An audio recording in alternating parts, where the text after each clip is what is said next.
বর্ষাকাল সহ যে কোনো সময়ের বৃষ্টির দিনে মাটি কাদায় ভরা একটি মাঠ দিয়ে চলাফেরা করতে হয় যশোর সদর উপজেলার রূপদিয়া গ্রামের দুইটি পাড়ার বাসিন্দাদের। এমন দুর্ভোগ থেকে মুক্তি পেতে হাঁটা চলার জন্য ইটের খোয়া ও ঘ্যাস ফেলে 300 ফুট দৈর্ঘ্যের একটি রাস্তা নির্মাণ শুরু করেছেন স্থানীয়রা। তবে ভোগান্তি লাঘবে সেই উদ্যোগে বাদ সাধছেন রূপদিয়া সরকারি প্রাথমিক বিদ্যালয়ের শিক্ষকেরা। পায়ে হাঁটার ওই রাস্তা নির্মাণ হলে শিক্ষার্থীরা দুর্ঘটনার ঝুঁকিতে পড়বে। স্কুলটির শিক্ষকদের এমন অভিযোগের প্রেক্ষিতে সদর উপজেলা নির্বাহী কর্মকর্তা রাস্তার কাজ বন্ধ করে দেওয়ার নির্দেশ দেন। স্কুলটি রূপদিয়া সার্বজনীন পূজা মন্দিরের পশ্চিম পাশে অবস্থিত।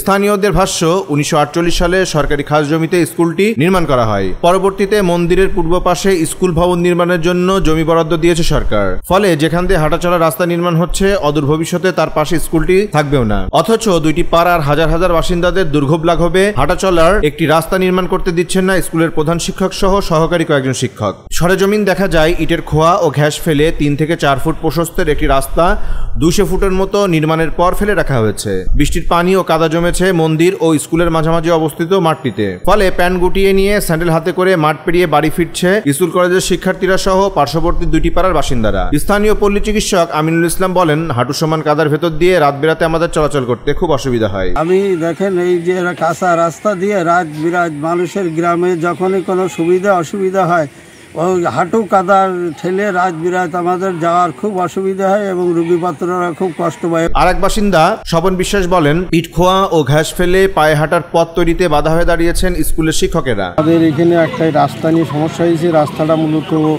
আমাদের খুবই জরুরি। সেটা হচ্ছে এই প্রাইমারি স্কুলের যেখানে তৈরি হয়েছে খাসের জায়গায়, ওই জায়গার পথ দিয়ে রাস্তাটা যাবে, কিন্তু সেই রাস্তার প্রতিবন্ধকতা সৃষ্টি করতেছে স্কুলের হেডমাস্টার।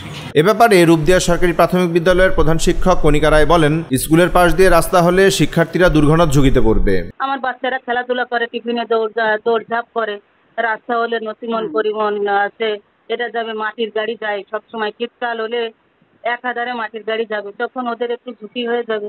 চাষরা ইউনিয়ন পরিষদের চেয়ারম্যান শামীম রেজা জানান, হাঁটা চলার জন্য রাস্তা নির্মাণের ব্যাপারে মৌখিকভাবে অনুমোদন দিয়েছেন সদর উপজেলা নির্বাহী কর্মকর্তা। ইউনো ম্যাডাম আমাদের ডাকে উনি সাড়া দিয়ে আমাদের এখানে আসছেন সরাসরি, এসে সরজমিনে দেখলেন, শুনলেন, জানার পরে উনি টেম্পোরারি আপাতত ইটের ঘেঁস দিয়ে চলাচলের জন্য ব্যবস্থা করে গেলেন। এ ব্যাপারে সদর উপজেলা নির্বাহী কর্মকর্তা শারমিন আক্তার জানান, শুধুমাত্র হাঁটা চলার জন্য একটি রাস্তা তৈরির মৌখিক অনুমতি দেওয়া হয়েছে। নিউজ ডেস্ক, দৈনিক রানার।